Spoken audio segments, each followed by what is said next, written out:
problems in Europe, especially with the Greek crisis. We saw 2 days ago IMF saying that global recession for next year looks very much likely. It's like it's inevitable. I'm not sure how this would affect the Gambia. There's several aspects and several entry points through which a globalized crisis would affect the Gambia. One important element is certainly going to be through the remittances by the Gambian diaspora overseas. The other angles probably be any level of foreign investment that was occurring previously may not be available. For other countries where aid is important, that will be an important effect. But my understanding and looking at the numbers, aid is not very prominent in the Gambia. Nonetheless, it exists. That's one channel that will probably you might actually see less aid flows because the countries that used to be the major donors are themselves now having to look within themselves and having to provide for themselves. They have huge debts that they need now to repay. So basically, countries in Africa, the Gambia, are going to have to look back to themselves for growth, for development going forward.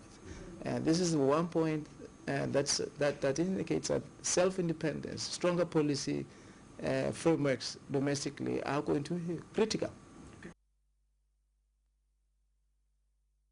Okay. The Director of National Treasury, Gabriel Mendy, has informed members of the Public Accounts and Enterprises Committees of the National Assembly that 800 ghost workers have been expunged from the Gambian Civil Service. Mr. Mendy was responding to concerns raised by deputies who argued that the regulation urging government civil servants from grade 10 and above to transfer their salaries to bank will cause problems for those posted in the provinces. Mahmoud Jallo reports.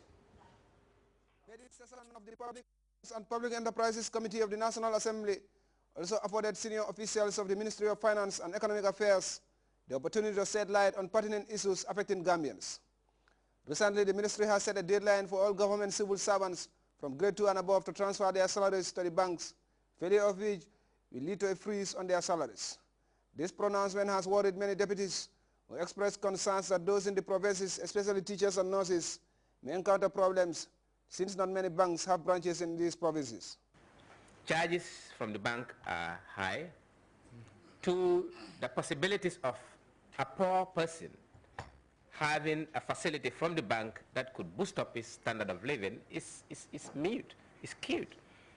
Now that government come with a policy of this nature, I think government should also consider the Ministry of Finance and the entire government to come up with a policy of going about the central bank, calling these commercial banks in this country to negotiate so that they can come put down their interest rate in this country. Salaries going through those banks without you cautioning civil servants to say your salary should go to Gambian-owned commercial bank.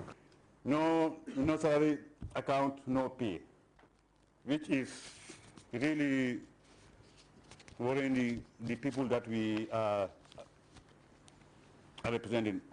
I want the Director of National Treasury to look into that matter very seriously. Responding to these concerns, the Director of National Treasury, Gabriel Mendy, set the record straight, assuring that the scheme is only limited to those government civil servants in the Greater Banjul area. He also said that the Finance Ministry has engaged their counterparts from commercial banks to ensure that ledger fees are waived. Mendy insisted that the scheme, once operational, will eliminate ghost workers on government pay scale as well as empower local banks. Now the other benefit that will come and government will, that government will benefit is the elimination of ghost workers. You'll be surprised to know that, when the head counting was done, about 800 civil servants were being eliminated from the payroll. And we assume they are all ghost workers. But this was not done comprehensively because the service workers were not included in it. So this is why we want, everybody to move to the bank so that at least all the ghost workers, will be eliminated eventually. The long-term aim of the Ministry of Finance and Economic Affairs is to limit the amount of cash ferried across the country to pay civil servants, saving costs and spare risks involved. This, it is hoped, will enable government to introduce electronic financial transactions, as the Gambia is the only country that pays salaries on the counter, this according to the National Treasury boss. At the end of the session, deputies were relieved that the Finance Ministry has taken adequate steps to ensure that government civil servants do not suffer a backlash for not transferring their salaries to bank accounts. Mamadou Diallo, GRTS. Justice Emmanuel Nkere has transferred the appeal case of lawyer Moses Richards to the Office of the Chief Justice for the assignment to another judge following an application made by the bar for the presiding judge to rescue himself from the appeal hearing. Ibrahim Majada reports that the appeal against the lower court decision is surfacing amidst a protest and boycott of the courts by members of the bar. Moses Richards, who was sentenced to a 2-year jail term by Principal Magistrate Alagbe at the Banjul Magistrate Court, which found him guilty on 2 counts of false information and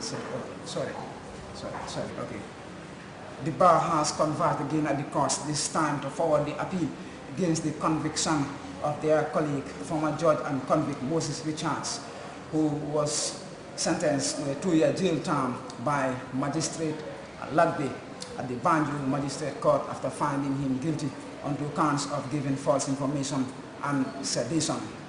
Now, 3 weeks after the start of his jail term, lawyers are here again, this time to push the appeal amid an ongoing protestation and boycott of the courts. The bar has convened again at the court. Continues momentarily.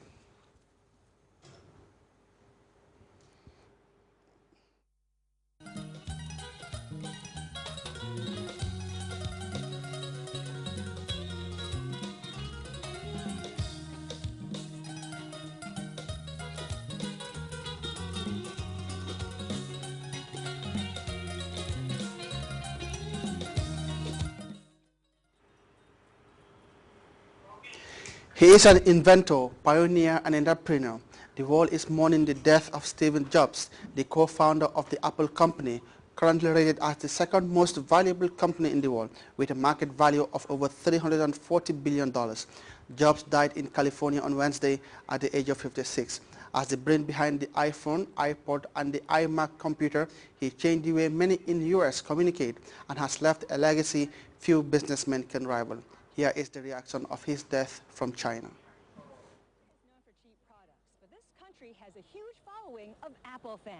The stores see tens of thousands of people every single day, and the largest store in Asia, which was opened in Shanghai, attracted over 100,000 people on its opening weekend. That's more than the LA store saw in the entire month.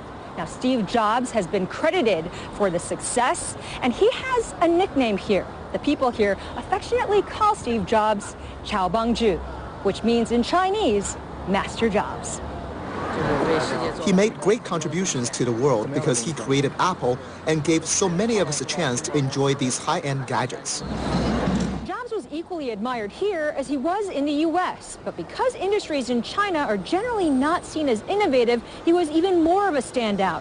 Apple generated sales of almost $9 billion in Greater China so far this year, up 6 times from a year ago, because consumers here love the American company's designs. I hold very high regard for him. He did a good job giving us one nice product after another. Turn over any Apple product and you could see another way in which Jobs will be remembered here. Nearly every iPod, iPad, or iPhone was designed in California but assembled in China. So beyond consumers, Jobs touched the lives of hundreds of thousands of Chinese migrant workers. Factories making Apple products offered them jobs, giving them a chance at a better life. Eunice Yoon, CNN, Beijing. And before we take leave of you, a recap of our headline-making stories. Vice President Jai Sedi and the Deputy Secretary General of the Commonwealth discussed the Gambia's forthcoming elections among a series of government and related issues on the sidelines of the UN General Assembly session in New York. 800 ghost workers have been expunged from government payroll as the Finance Ministry pursues a reform program to sanitize the civil service. The Gambia Bar Association has staged a boycott of the courts